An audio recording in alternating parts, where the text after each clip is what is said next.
अब्दुल क़य्यूम सिद्दीकी साहब, आपने दिलचस्प ये गुफ्तगू सुनी और इसके बाद ज़ाहिर है कि हम सब ने वो गुफ्तगू सुनी, और जहाँ पे सेनेटर साहब ने अपनी बात का अख्ताम किया वो ये है कि आपके जो मुतालबात हैं कि केसेस वगैरह के, ये हम नहीं कर रहे, ये कोई और कर रहा है।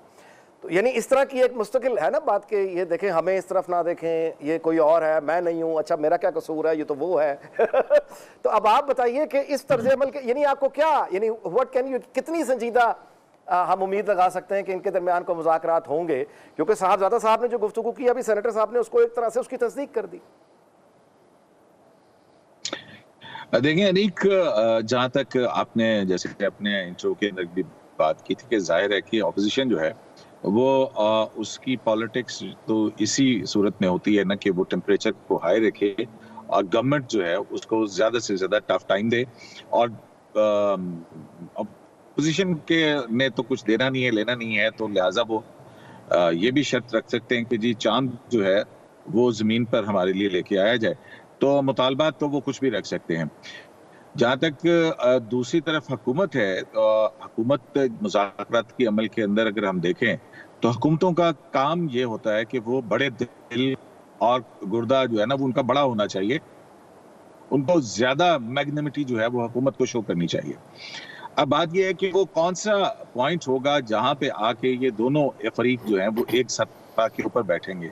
अब जैसे कि आपने हामिद साहबजादा साहब की तरफ से जो बातें की हैं, उन्होंने उनके एक मुज़ाकरात की लिस्ट आ गई है। अगर मैं ही इसको देखना शुरू करूं कि 9 मई के वाकयात के ऊपर अब ये कह रहे हैं कि जुडिशियल कमीशन बनाया जाए, उस हवाले से ये सुप्रीम कोर्ट के अंदर भी जा चुके हैं। फिर जो है वो इंतखाबात के हवाले से जो इनकी रिजर्वेशंस हैं, जो भी फॉर्म 47, 45 का जो इनके रिजर्वेशंस हैं, उसके अंदर कॉन्स्टिट्यूशन के अंदर एक तरीक़ाकार इंतखाबात होने के बाद जो है वो आर्टिकल 22, 25 जो है वो एक्टिवेट हो जाता है और उसके बाद ट्रिब्यूनल्स बन रहे हैं और उसके अंदर एविडेंस जो है वो रिकॉर्ड होगी और जो भी अदालतें या ट्रिब्यूनल्स वो फैसला करेंगे, अगर साहबजादा साहब की बात दुरुस्त होगी और एविडेंस इनके हक के अंदर जाएगी तो इनके हक के अंदर फैसला आना शुरू हो जाएगा। तो ये तो एक वो प्रोसेस है जो लीगल प्रोसेस है जिसमें हुकूमत का कोई ताल्लुक नहीं है। तो हुकूमत का जाहिर है यही कहना होगा। अगर आप याद करें तो जब पहले भी 2013 के अंदर 4 हल्के खोलने वाली बात हुई थी और फिर यही डिमांड थी कि हुकूमत 4 हल्के खोले। सब जानते थे कि लेकिन यहाँ पे कंफ्यूजन ही आती है ना, यहाँ पे कंफ्यूजन ही आती है कि अब ये मुतालबा करते हैं कि हमारे गिरफ्तार हुए जो लोग, उनकी गिरफ्तारियां बंद करें या झूठे केसेस वगैरह। तो हुकूमत में जो पार्टी मौजूद है वो कहती है वो तो हम है ही नहीं। तो यहाँ पे फिर आके ये पीटीआई वाले सच्चे लगते हैं ना कि फिर हम बात नहीं, झूठा अनीक देखें, बात ये बात तो बिल्कुल तय है कि झूठा केस होना ही नहीं चाहिए। लेकिन अगर हुकूमत की तरफ से कल वो आ जाए कि जनाब वो जिन केसों के अंदर जब इमरान खान साहब की हुकूमत थी और वो जेलों के अंदर सारी ऑपोजिशन थी और उनके ऊपर जो मुकदमात बनाए गए थे उस पर ऑपोजिशन की तरफ से ये आ जाए कि इमरान खान साहब ये माफी मांग लें कि मैंने झूठे केस बनाए थे, तो फिर आपका क्या रद्द-ए-अमल होगा? हालांकि वो केसेस के फैसले भी हो चुके हैं, डिसाइड भी हो चुके हैं। तो ये तो ना सिमटने वाली बात है ना कि आप कोई भी अगर आप शर्त रखेंगे तो फिर वो भी करेंगे। तो माजी की गलतियों को मेरा ख्याल है कि सब दोनों साइड के साइड पे रख के एक पॉलिटिकल डायलॉग का विंडो खोलनी चाहिए। अच्छा, वो विंडो जो है वो साहबजादा साहब की जो सुन्नी इत्तेहाद काउंसिल है और इसके अरकान हैं वो एक बड़ी तादाद में 80-82 के करीब जो है वो पार्लियामेंट के अंदर हैं। पार्लियामेंट एक ऐसा फोरम है जिसके ऊपर आप बैठ सकते हैं और उसमें स्पीकर मेरा ख्याल है कि इस वक्त एक ऐसी शख्सियत मौजूद है जो मुज़ाकरात के अमल को आगे बढ़ा सकती है। अब इसकी मिसाल आप देख लीजिए, पहले भी माजी के अंदर भी हुआ। ये नहीं है कि पीटीआई के अरकान या वो जो है वो अपोजिशन के साथ नहीं बैठते हैं।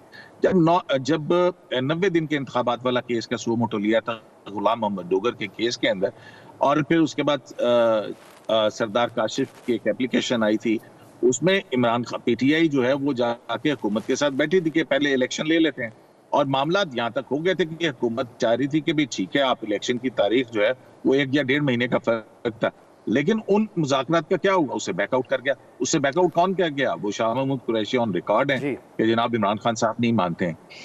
तो बात ये है कि कौन सी कमेटी, पहले तो बात ये की जाए कि कौन सी कमेटी कहाँ बैठेगी, किसके साथ बात करेगी। अपनी तरफ से कोई कमेटी तो अनाउंस कीजिए कि हाँ जी ये है, तो फिर किसी से बाज़ाब्ता जो है वो राब्ता हो सकता है। अब लीगल कॉम्प्लिकेशंस भी हैं सियासत के अंदर। अब ये 2014 के अंदर जो इंतखाबी के जो मुनज़्ज़म इंतखाबी धांधली हुई है, इमरान खान साहब और हुकूमत जो है वो बैठी थी और पार्लियामेंट के अंदर कमेटी बनी थी। उसके बाद जो है वो एक ऑर्डिनेंस आया जिसके तहत एक प्रोविजन निकाली गई जुडिशल कमीशन की, और नासिर मुल्क साहब की सरबराही के अंदर बैठ के तो उस जुडिशल कमीशन ने थ्रेडबेयर किया जो भी एविडेंस थी, और उसके बाद फिर उसके बाद जो है वो साबित हुआ, और उसमें यह था कि अगर इल्जामात गलत साबित हुए तो वो कौम से माफी मांगेंगे। इल्जामात गलत साबित हुए, जुडिशल कमीशन ने कहा कि मुनज़्ज़म धांधली नहीं हुई है, लेकिन आज तक किसी ने आपने सुना हो कि जनाब उसके ऊपर माजरत की है। जी जी।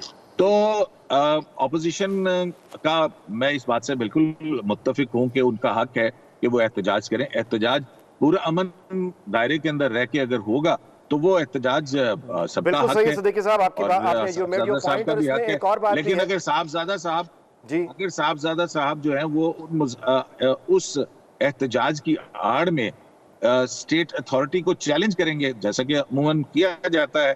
जब 25 मार्च का लॉन्ग मार्च हुआ था तो इस्लामाबाद जो है वो वक्त सारा हुआ है जला जी कि दिया बस गया ब्रेक का, था। बिल्कुल यहाँ ठीक है जी, पे गुफ्तगू का सिलसिला एहतजाज जारी